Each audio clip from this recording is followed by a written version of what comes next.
who they were asking about, Shauna. I've never seen it before, so I just. Oh, yes. Hi, Jackie. Nice to meet you. AMP. What did that mean? That is aesthetics and politics. Oh, okay. Yeah. I heard AMP and I was like, AMP? Yeah. Do you have any recommendation for aesthetics and politics classes? Sorry, one second. William, do you know anything about streaming Zoom to YouTube and how to switch? So I've got this one here is the one that's live on YouTube, and I want it to be hers. You might need to make her the Oh, maybe if host. she has to start her video. She is the host. Oh, she I've is. done Oh, that. maybe Yeah. that. So she's a co-host. Okay. There is like.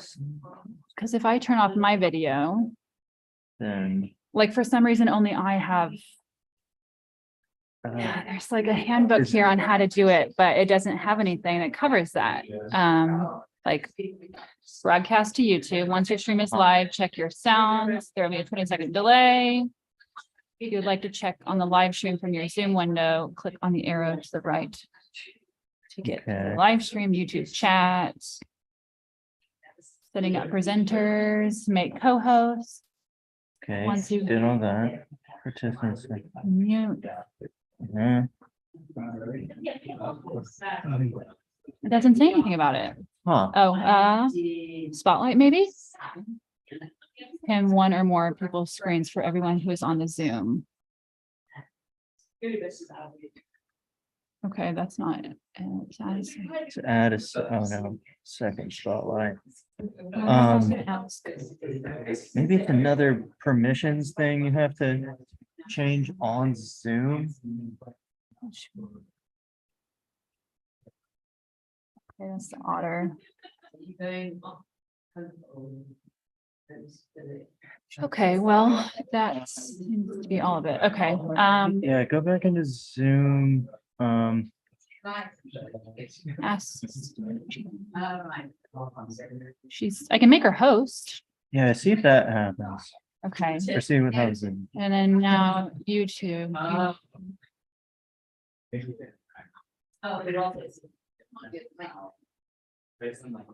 Still me.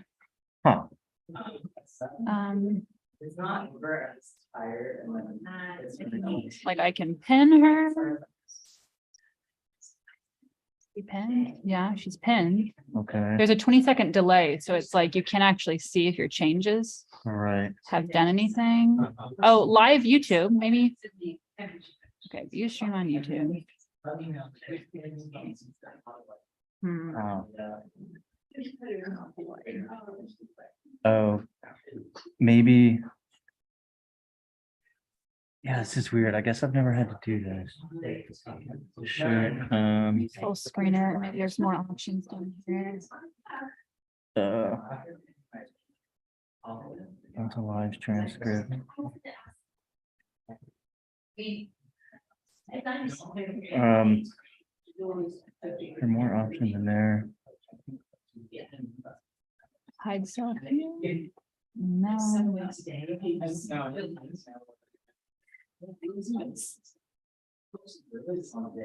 Okay. Let's see, so we want her. Maybe if she's placement. speaking, it'll just It'll switch switch. to the speaker. Okay, that's the hope. Is there a way to? Well, no, because we can't, there's a, no, because we want to, we'd have to test it live, Okay, let me just. right? To ask if she starts speaking, maybe see if it'll switch. Okay, she went to the bathroom. Right. Let's see, I can call, I'll join it myself. Oh, yeah, or you can do that. Yeah. There. And see. I love that I'm going to be broadcasting on YouTube.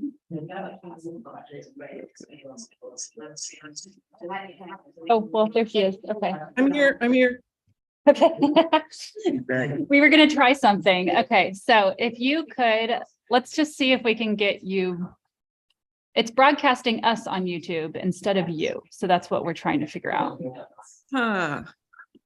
Do you stream on YouTube? Okay, Oh, it works. Great. but is it Okay. gonna be both? Or no, if you change it to I just can't- speaker view, Yeah, let's it see. should only be. Where do you do that? Back in that tile thing. I know the view.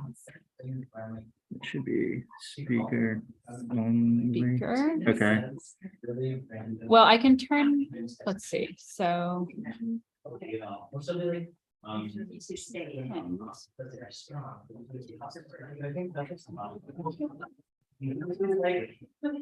Yeah, so I'm going to at the very least. That.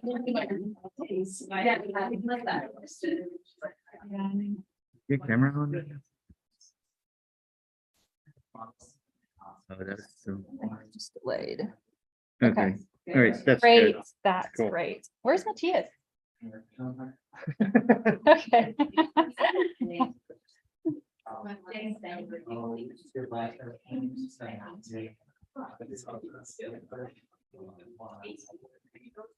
I'm gonna call Matthias. Yeah. Right.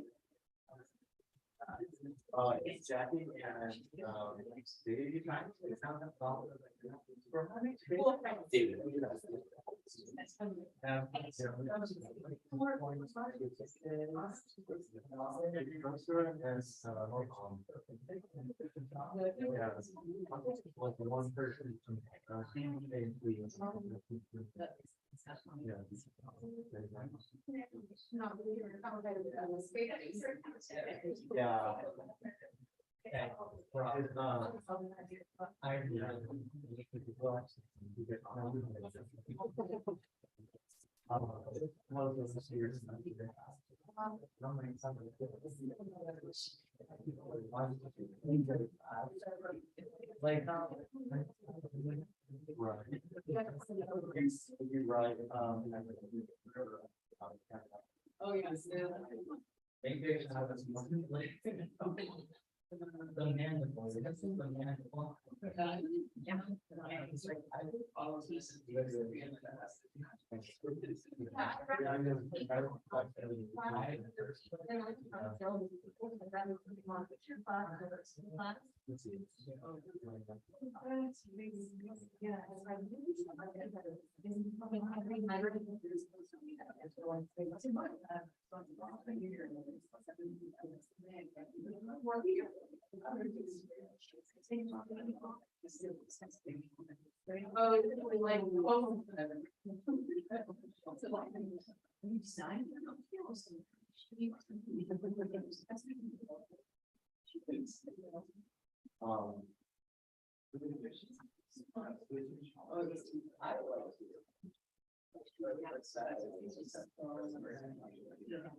David, Matthias knows we're here, right?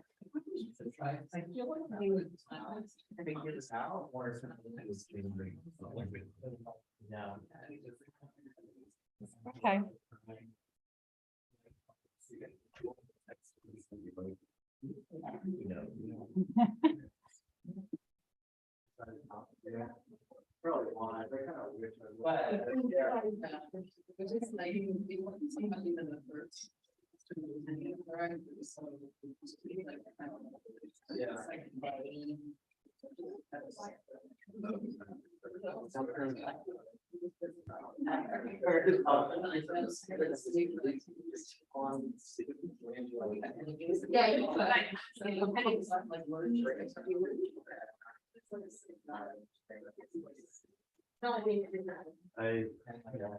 There he is.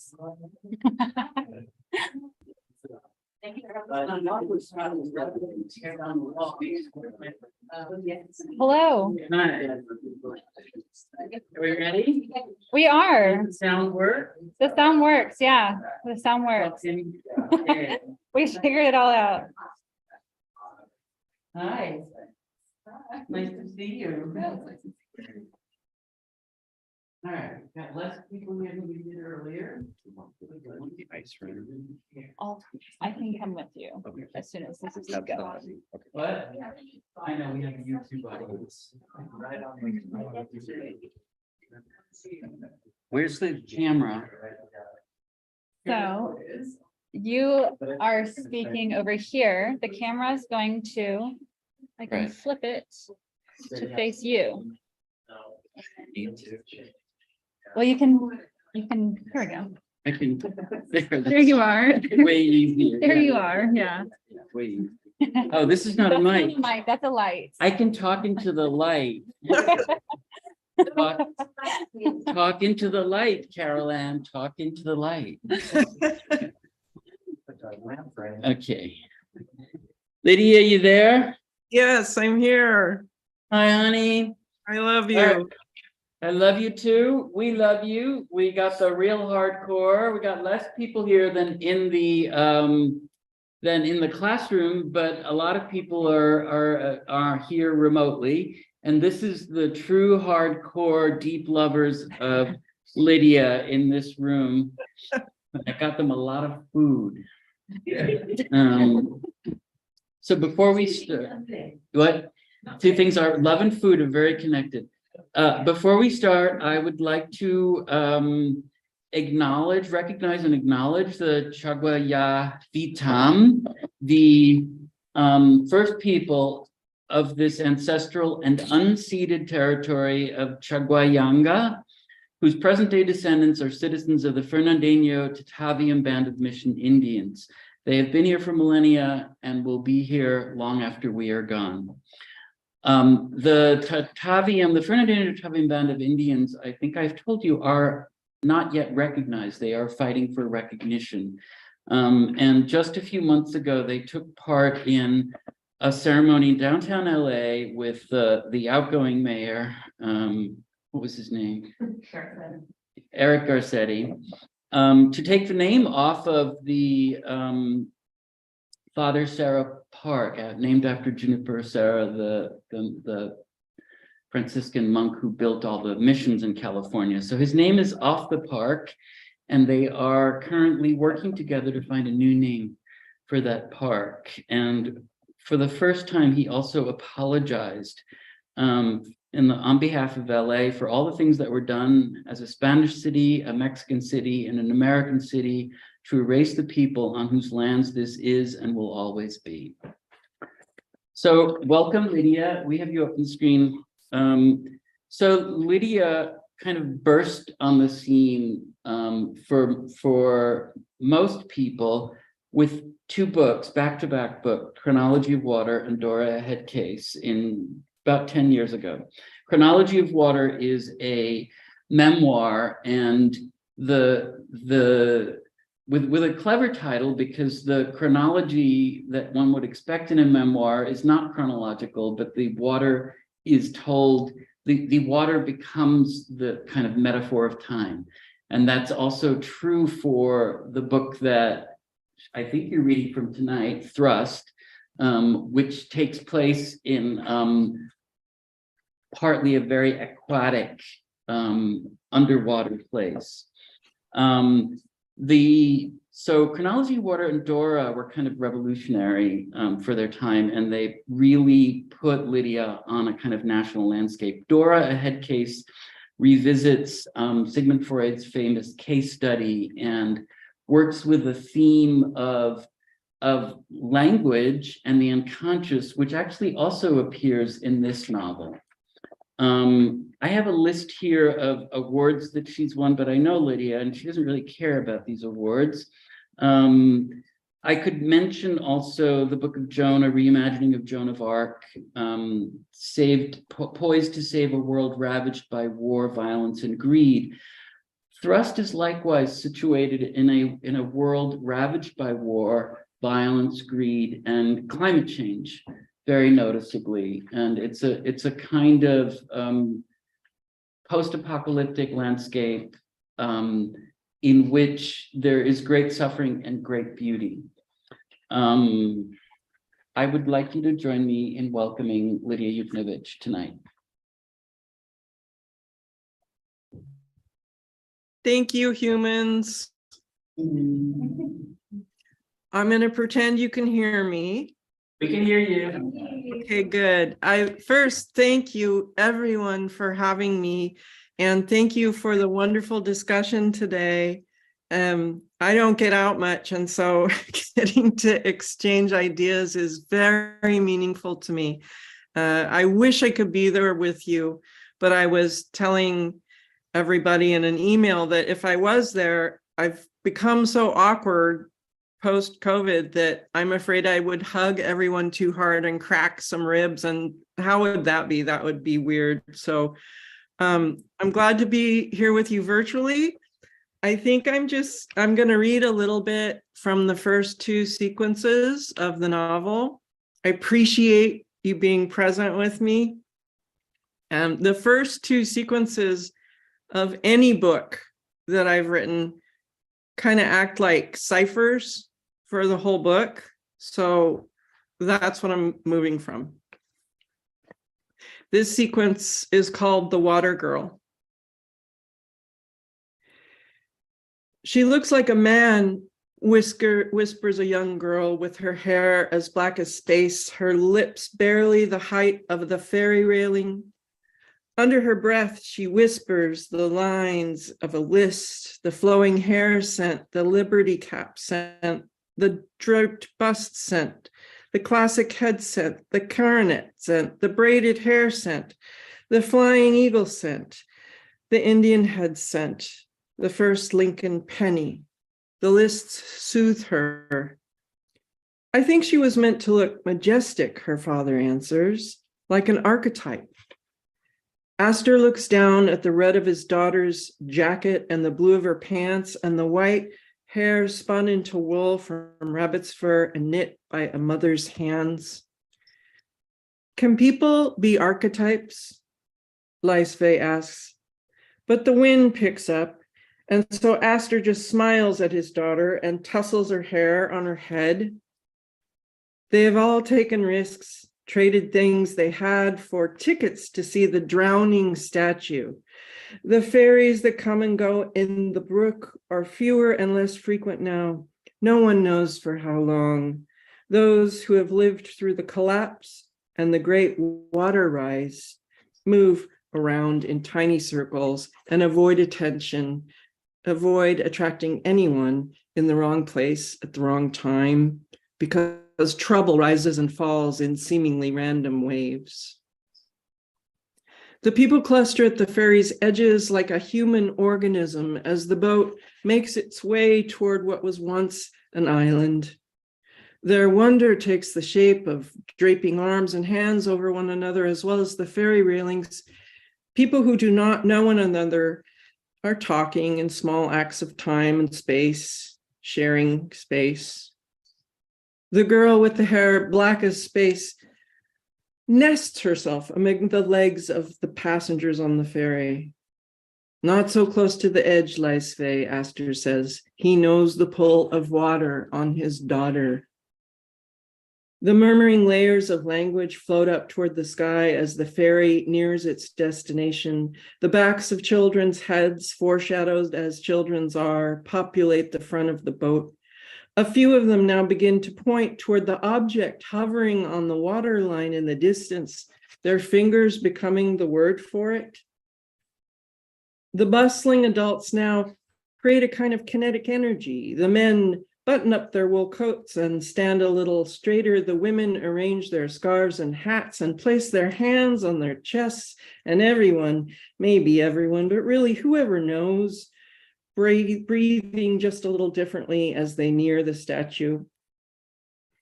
Maybe it's the memory of generations in their hearts, or maybe the desire for, beer or pizza or sex, or the hope that they will not get caught and sent back home because they dared to take a day to relax and visit a sinking wonder of the world. Astor hoists his infant son up on one hip. The baby boy's crying, probably hungering for his long-gone mother's breaths. He whispers, "Hush, my son." And the person standing next to Astor on the boat, having no idea what language he was speaking, simply responds to the crying in his own language by saying, "Ah, the boy is hungry." And the woman standing next to that person, not understanding either of their languages, smiles and says in her language, "Bless this journey." Or is it the translation, "This is a boat ride"? Or is the translation, "This is a family"?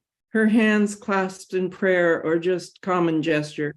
And everyone smiles all the same, because an infant crying for his mother's breast is its own language in any language, and a shared journey across water binds strangers. Closer to the ground where no one is looking, the unnoticed black-haired girl begins her climb up the rungs of the ferry railing, whispering to no one but the water, for this is not the first time the water has called to her, "Mother." Sometimes the story of who you might become comes before you understand it. You might have to go into the water to collect all the pieces. A loudspeaker reminds people how much time they will have to view the phenomenal sinking statue, how long until they arrive, how long the boat will circle the statue and then return back, how little time they have left to purchase snacks or souvenirs. Everyone laughing and leaning into the wind, the father holding his infant son close, the smell of harbor water and the skin of a child. But then a woman with a full bosom and a purple headscarf notices a flash of color dropping from the second level of the ferry right in front of her. She screams, too big to be a bird. Dread fills the woman's chest. The people around her hear her scream. They look at her with alarm. Is she speaking Italian? Something else? The man standing next to her tries to match the sound to the 2 years of foreign language he had as a boy in Germany years ago, so many years, but the woman is Basque. No one near her understands what she is saying. A Japanese man puts his hand on her shoulder, all he knows to do. The crowd follows her face and emotion down toward the water, and in that instant, they finally see the truth of it. A small girl gone overboard in the waves, her body thrashing and fast receding in the churning white lace waters of the ferry. Everyone now rushes to line the railing, their hands clutching the white metal, their faces all alarm and horror. "Stop the boat," people shout over and over again in different languages. Men bellow and run around. Women wail. Children weave themselves in between their parents' legs. The girl in the water gets smaller and smaller in their collective line of sight. Astor still clutches his infant son, but he's been shoved back by a bit, and so he cannot see the action at the railing, the yelling men, the wailing women. He scans the area around him at knee level for his daughter. "No, no, no, no," he begins to bleat. "Where is my daughter? Laisve," he screams. But everyone thinks he is screaming the word live or something, some other language. Then faster than you can say, "America." Astor hands his infant son to a stranger. He climbs the rail and dives into air, all in one motion, like someone leaping from a building. He hits the water and sinks immediately, or that's how it looks in the moment. This man cannot swim, man overboard. A little life preserver ring is thrown into the water. His infant son, now in the arms of a stranger, a floating boy in a crowd. This cannot be happening, someone laments. The age-old lament of lost children. The boat horn blares and the engineers go full stop and the vessel tosses back and forth among the waves. The souvenirs in the souvenir shop shiver. All hands on deck throw over 2 lifeboats. The men who pile into them start rowing furiously toward what they don't entirely know, some vague direction behind them, some half-hearted news of a girl gone over. No one can see any girl in the water, not anymore. In that red of her jacket, is it there? Or the blue of her pants, is it there? Or the white of her spun wool hat from rabbit's fur, knit by hand by a mother, is it there? A single arm and hand point out, toward the water. At first, all anyone sees is the hand and arm and crowned and face of a looming drowned statue. What's left of the impossibly huge woman gleaming green in the afternoon light, the beacon, the partially submerged attraction they came for, pulling them all toward what used to be her shore, but is now more like just her torso. But then a girl, her tiny arms, her body a faint splash of girlfish, teasing the watchers at the surface. Impossibly, the girl appears to be swimming toward the half-drowned remains of the Colossus mother.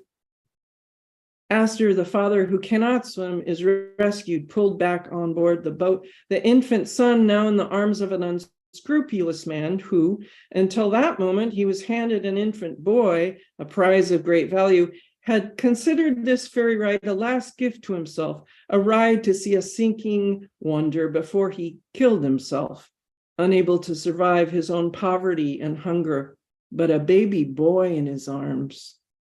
That was something of value. The water girl now swiftly becoming a nameless legend. The people know to keep the names inside their mouths, but their hearts can't help beating with her. How the water girl leapt into the air like an idea suspended before the fall. How she swam in spite of everything, everyone around her, toward a drowning statue of a woman. How a father tried and failed to save her, and in so doing lost his infant son. How the girl swam all the way to the statue, didn't she? Or did she disappear, and they only thought that they saw her make it to the statue's edge? That's sequence one. I'm just going to read a little bit. Yeah, just a little bit from the very opening sequence. And if I have stutters in my reading, it's because one of my eyes has gone blurry for no particular reason. I hope you're being patient with me. Crucis 1. We dreamed we were hers. The body of us thought that because we built her, we belonged to her. We built her in pieces from our bodies, from the stories we held and the stories before that, and the stories that might come. She arrived in pieces. When the ship finally reached port, we wept, the sailors too. They'd been convinced that the tempests they'd endured on board would drown them in the ocean and the cargo with them. The deck of the ship was nearly a farmer's field in size. The hold had been covered with huge tarps for the journey. When the sailors pulled the tarps back, the hold looked foreboding. I was asked to jump into that, like plunging into the ocean's deep. Down in the hold, my eyes began to adjust. Gigantic crates the size of houses filled with pieces of the Colossus, a woman in slices, created and shipped.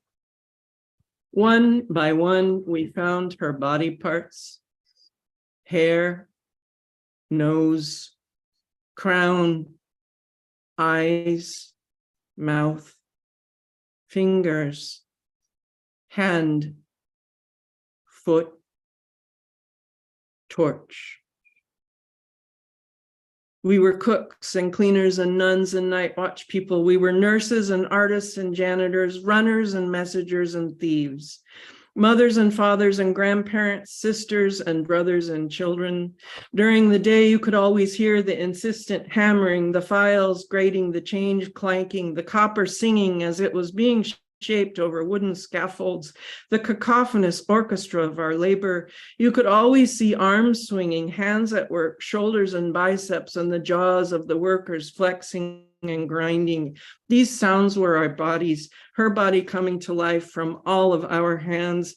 We, the body, took a kind of pride in the labor, as if we expected that someone would know our names or carry our stories. Sometimes, for just a moment, a body can feel real inside a story that way, as if each of us existed. I'm stopping there.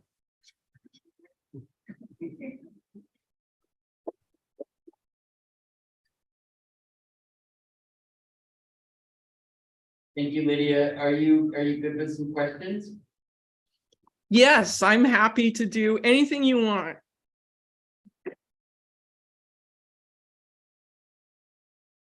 Just gonna ask a question which has just come to me from the end of that passage you read, the second passage. Where you use the phrase that says a body can be real inside any kind of story. That's me misremembering what you just read. And I know you're very attached to the project corporeal writing. You say something about how you feel about the book. It's very set. I mean, you're writing the passage you read before that is incredibly sexually detailed and evocative.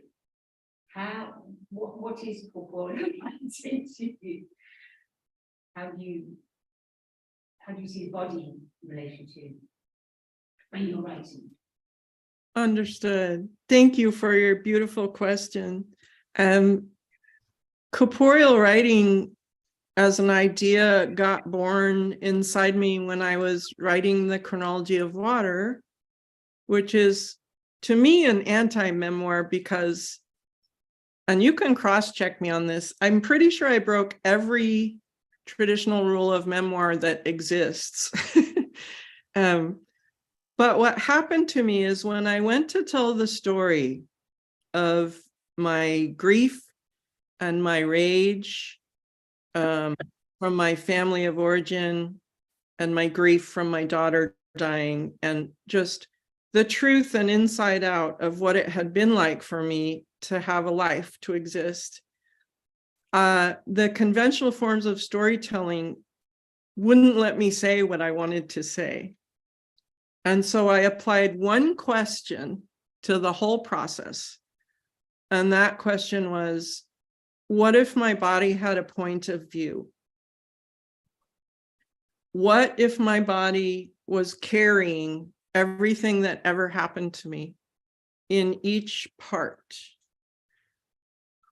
And so I began to explore that narratively, and turns out, I now believe it is true that we're all walking around carrying everything that's ever happened to us in our bodies, even if that's an imagined body. And so I would write small fragments from different parts of my body, like from my hip or my spine or my breast or my vagina or my eye or my ear. And these pieces would start coming out, and they were like memories or scenes or important moments. And I thought, well, then this is how I can tell the story from the inside out. And it's going to look different on the page. And as I learned that for myself, I wanted to instantly do what I always want to do, which is open all the doors and windows for someone who's not me.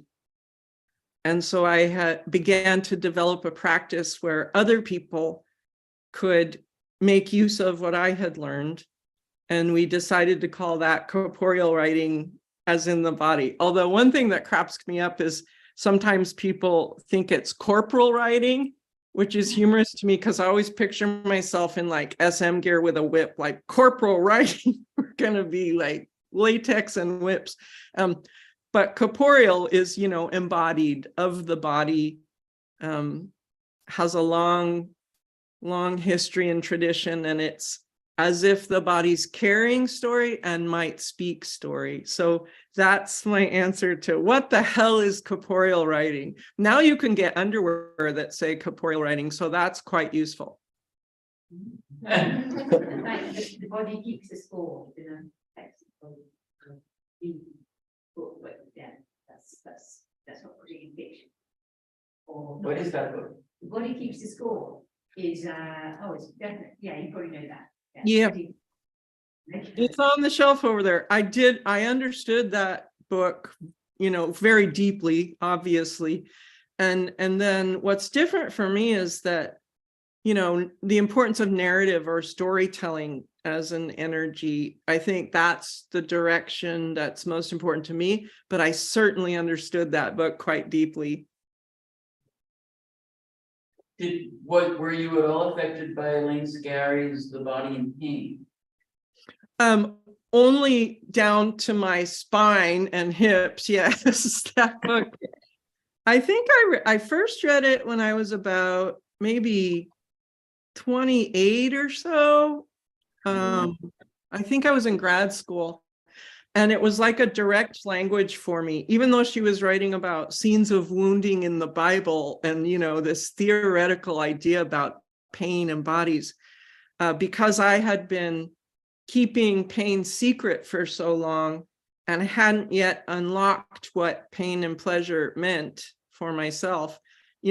I received it as direct language, like Elaine Scarry as God. And it went straight in and rattled my bones. I think she's probably a profound and fundamental influence on me for sure, that book. Yeah, same.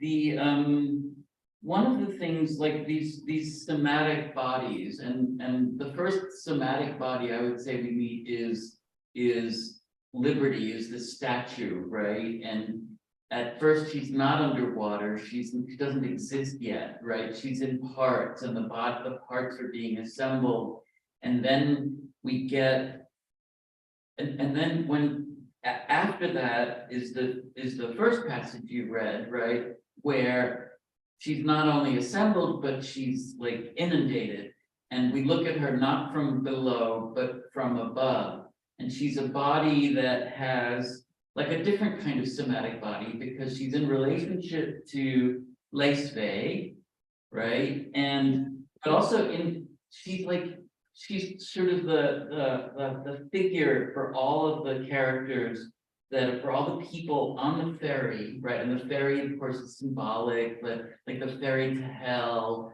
the ferry from Ellis Island, but the other thing I thought of this time when you were reading it, and it was when you read the line, a shared journey across water, I was actually thinking of To the Lighthouse, right? Where that boat journey almost never happens, right? They keep waiting and waiting and waiting and waiting to go to the lighthouse. And at the end, even when it happens, the narrator's not on the boat. The narrator is Lily Briscoe, and he's watching them sail to the lighthouse.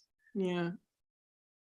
That's another profoundly important influence on me as an author and a book, To the Lighthouse.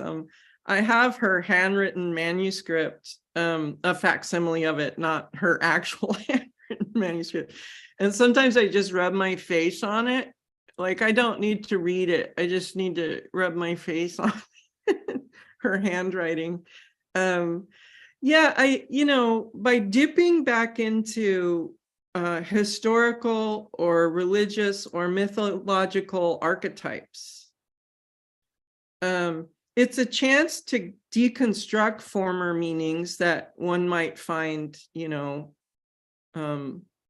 repressive or oppressive, but it's also a chance to dip back into archetype as a space of wonder and beauty that could yet, yield different meanings. So, who knows what the Statue of Liberty body is? I know we're at a certain time and place historically in this country, but like, it could mean anything. Old archetypes change meanings when new information comes. Fossils change meaning when new information comes. Planets, we learn new things about them, and entire paradigms shift. So I'm not trying to make some claim or some conclusion. I'm trying to open up that space of possibility again, of, like, the story could still go anywhere at any time. If we look at the places where the crossings of stories still have, potential possibility. This is the most hopeful book I've ever written, even though that sounds kind of weird because I think this is me being hopeful. A lot of drowning, a lot of violence, but still totally beautiful and hopeful. Could you talk about like where the genesis of thrust and like what is there like one image like of the statue in the water or the statue being constructed that came to you, or was it the characters, or how the story built in your mind? Yeah, there's a basic place of storytelling for me, which is, to this day, I wish I could live underwater. And I've said that 100 times, so everybody's sick of me saying it. But, you know, I was at the ocean today and I want to walk into it, and not in a negative way. Like, I just want to go home. So there's just that. And it's apparently going to be with me my whole life. And so whatever. But what's more interesting than my obsession with water is the title is a good example. The seed of the story is what if ideas, what if archetypes, what if myths, what if a single word is still carrying latent, magnificent meaning. And so maybe the word thrust means that crass image of male sexuality thrusting, you know, a cock forward. Or maybe thrust means the imagination and beauty of a child, you know, the way they're the only ones on the planet who can imagine the way they do because they're still in child space. Or maybe thrust is what trees do. No matter what we do to them in every epoch, they keep pushing up toward the cosmos and growing and speaking to each other through root systems. Or maybe thrust is, you know, women who are sexual with other women and that erotic act between them that doesn't make a child, but is nonetheless, you know, erotic power and excess. Or maybe thrust is the way language in a poem can break through old ways of thinking and seeing. So what I'm saying is the seed of the story was me taking a girl and an idea of a country and things I care about, like sexuality and gender and freedom and labor and war, and shaking them loose and asking, what if they could mean 10,000 different things? Because it's never too late to change the story of who we are and how we are with each other and what we do in the world to the planet. So that's the idea, like, what if a story could keep changing? That's the heart of the idea. I have a question from the chat. Earlier, you had mentioned in class that the ocean is a place where you experience liminality, where the binary of the body disappears. Is there anywhere where you felt that in your writing? I feel it when I'm in the creative process. So here's just a confession. When I'm painting or drawing or writing, I want to stay there because I experience the same, you know, dissolution of boundaries, and I'm just in the pure imaginal. And I would stay there, but luckily there are a few people on the planet who love me, and they keep me tethered to the world so that I come out and cook and eat and walk around with them and love them. Because I imagine if I stayed there like I want to all the time, it's probably just this side of psychosis. And I don't mean to make a joke about that. I think my desire to stay there is also like a desire to leave the world. And that's not so great. It's pretty cool here. I like it here. So, but the writing process itself is so generative. It's so beautiful. It's challenging. It's incredible in there. And I don't feel the same pain or burden that I feel going to the grocery store or trying to hang out with the peoples.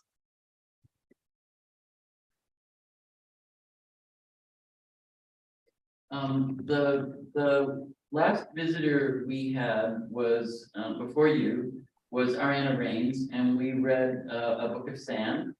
and which is similarly a book about apocalypse, climate crisis, right? But it goes in a very different direction. It goes into the desert for the most part, right? Yeah. And it goes into desiccation and drought and dehydration, and you do a different turn, right? You turn towards the like the flooding, right? Which has its I mean, they're both biblical, right? The kind of plagues, right?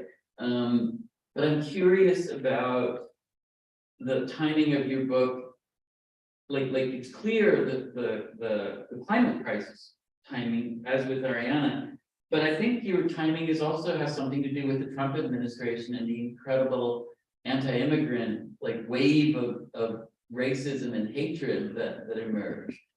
When did you start? When did you start Thrust? I started writing Thrust in about 5 years ago. So that gives you a kind of timeline. And the two kinds of waves I was thinking about were the xenophobia and immigrant brutality waves that were coming. And the other kind of waves I was thinking about, they're not imaginal. There's a great book by Andre Magnuson called On Time and Water, and that the oceans are rising is now. It's not me imagining a post-apocalyptic world. It's happening now, and it's happening probably in a single lifetime. Sorry, you heard it here. And at the same time that waters are literally rising and shores are going to change, the coastal shores and island nations, it's going to happen. We're also experiencing the depletion of water inland, where water wars are probably also on the horizon. So water itself making its motions, water doesn't give a shit what humans are doing. But how we tell the story of the way water moves may make or break us. And so when you look at religions that have told stories about flooding, there's a lot to learn there, because we've created the conditions that will bring a return of that same kind of water mythology or water epic. And so anyway, the two waves I was thinking about were the brutality that seems to be on the rise again against any form of immigration or otherness, and the fact that water itself is telling its own story, no matter what we do. Thank you. I have another question from the chat. Do you have any advice for finding your niche in the writing genre? How did you come upon corporeal writing, and do you think that changes over time?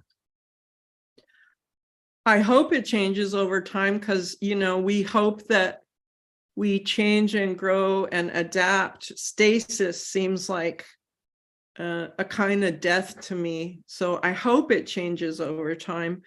I think for myself, the way forward involved looking inward a lot more than looking outward to find out what people thought about me or what people told me to do. I needed mentors and I needed guidance and I needed help.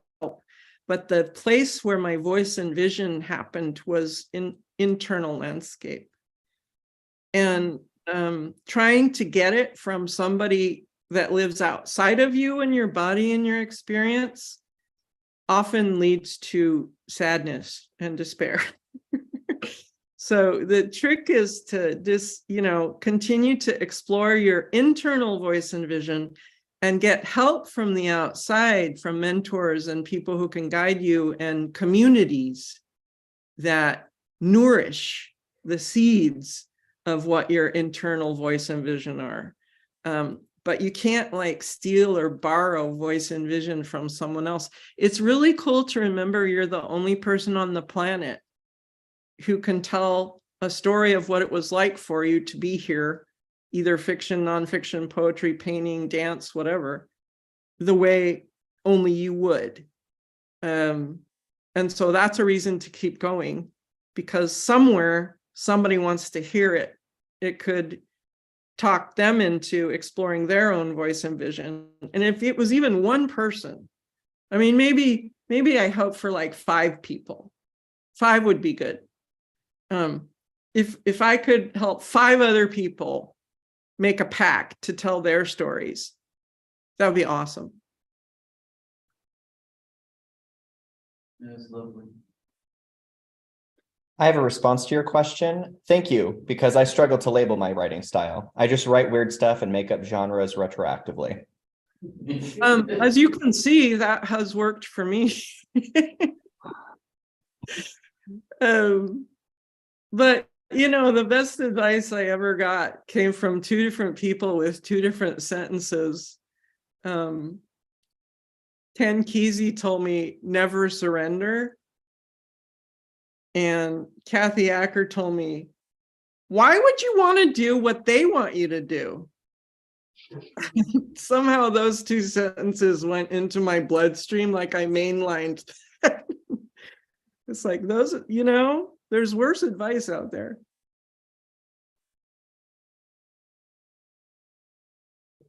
Another question.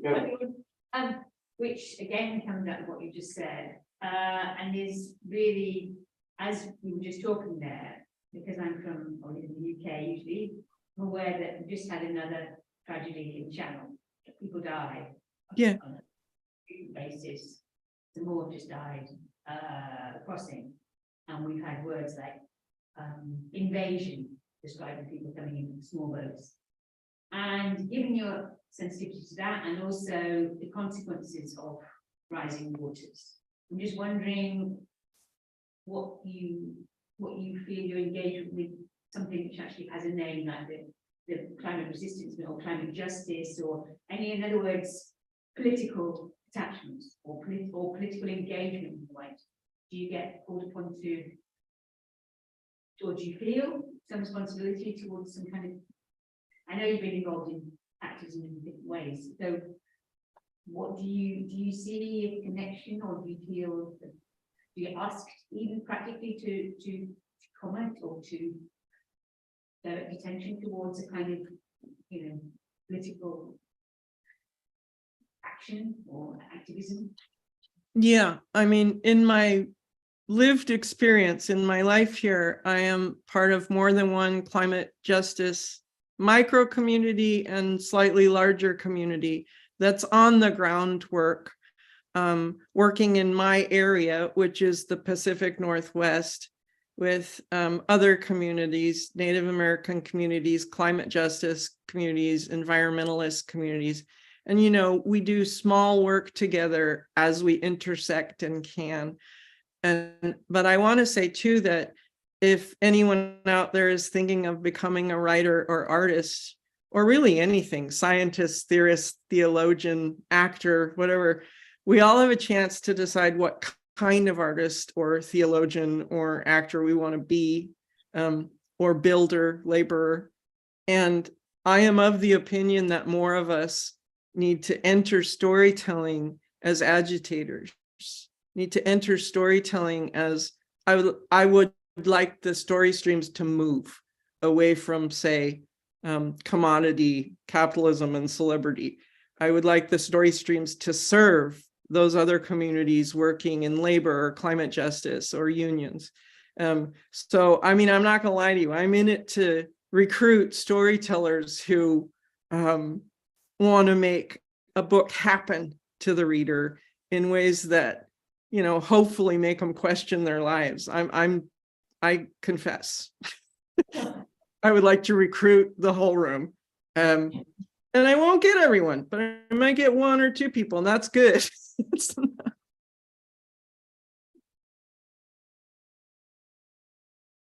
I guess along those lines, is there, how do you wrestle with the desire to be specifically like stating an agenda and versus the poetic language of moving people toward the cause? Do you ever wrestle with the need to be clearer about like driving people to action? I don't wrestle with the need to be clear at all, but editors try to wrestle me all the time. My first drafts of things are probably unreadable. And so editors get in there and we just like start this like pacing around a ring. And they give me suggestions and I reject all the suggestions, but I come up with a solution based on what they think their problem is, just not what they told me to do. But I imagine it'll be that way my whole life. I don't care about clarity. I care about opening portals to the imagination in ways we haven't thought of. So clarity is not my friend. Clarity is not my goal or my aim. My aim is to, open up the ecstatic state of the imagination. Again, so that we can reimagine ourselves and retell our own stories. But it may mean at some point, I can't make books anymore because they're unreadable. But until that day, I'm just going to keep going until somebody stops me. I guess I have a question regarding what you just said about that wrestling with the editor. In your TED talk, there is a narrative that you tell about not feeling worthy of all these big publishers. How do you go from not feeling that worthy of all these big publishers to owning yourself enough to be like, no, actually, I'm going to do it my way? Yeah, it was a big, hard transition for me. And meeting Kathy was a big part of that transformational moment, because I started to meet and find friends and mentors who were culture crashing, which is an old school term for, trying to wrestle narratives away from what we've been told is the cult of good citizenship. So what worked for me was to find artists and writers and musicians who were, moving and making against the grain of what the rest of the messagery I was getting about how to be a woman in the world was trying to mold me into. And so that sounds like the same advice you hear all the time, like find your tribe, or, that's not actually a very good way to say that. Or find your people. I think it's more find what you give a shit about and go stand next to people who want to ignite that in you, and move away from people who think there's something weird or wrong with you because you have this fire in you. And you can find them. It's like once you start looking for people who, reflect back to you that your fire and your oddity and your strangeness is beautiful. You may not have perfect relationships with them. You may not, get to be president of anything, and you aren't going to start a fan club, but you'll feel alive.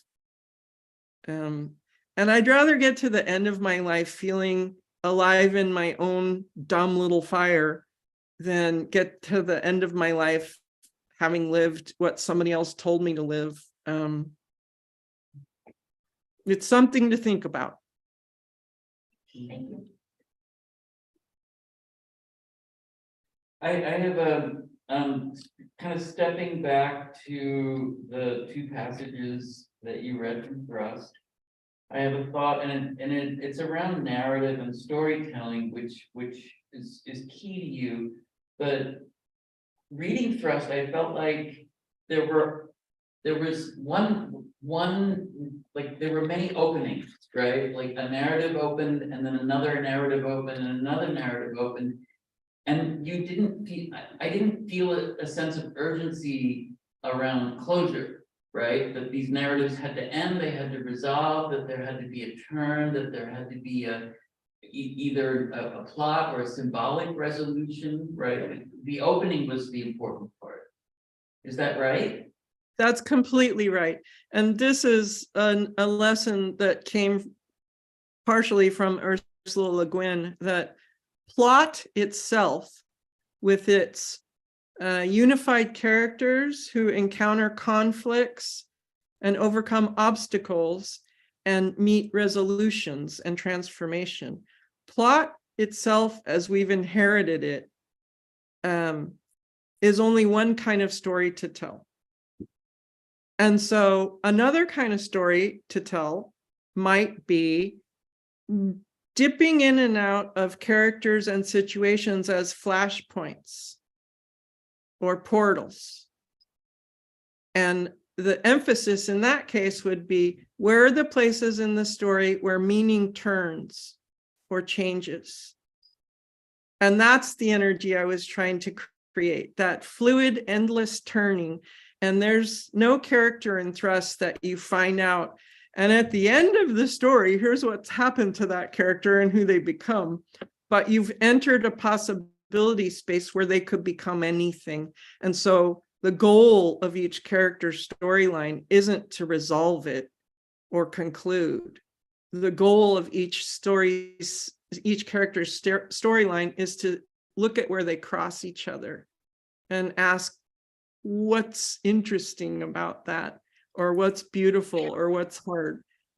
So I'm interested in the portals, in the fluid, unending changes of meaning, and in the interstices where stories cross between these characters, but also us in our lives. The chiasmus, Yeah. which is a Preston story. Yes. I guess that that crossing point, or that taking turns of transfer of energies, that's more interesting to me forever than, but what does it mean? And what's the conclusion? And what's the plot? I think that's partly what gets us stuck. Thank you. Are there any last, any questions from the ones who are away? No, I have several questions stating that they would like to join your pact and where to sign up, though. You get a free pair of corporeal writing underwear. That alone. Thank you, Lydia. It's lovely to see you. Oh my God, thank you all so much. And I sure wish We're gonna have a reception with wine and beer, and I hope you have whatever libation, will do the job tonight. Cheers. Cheers. Thank Bye. you. Thank you. Bye-bye.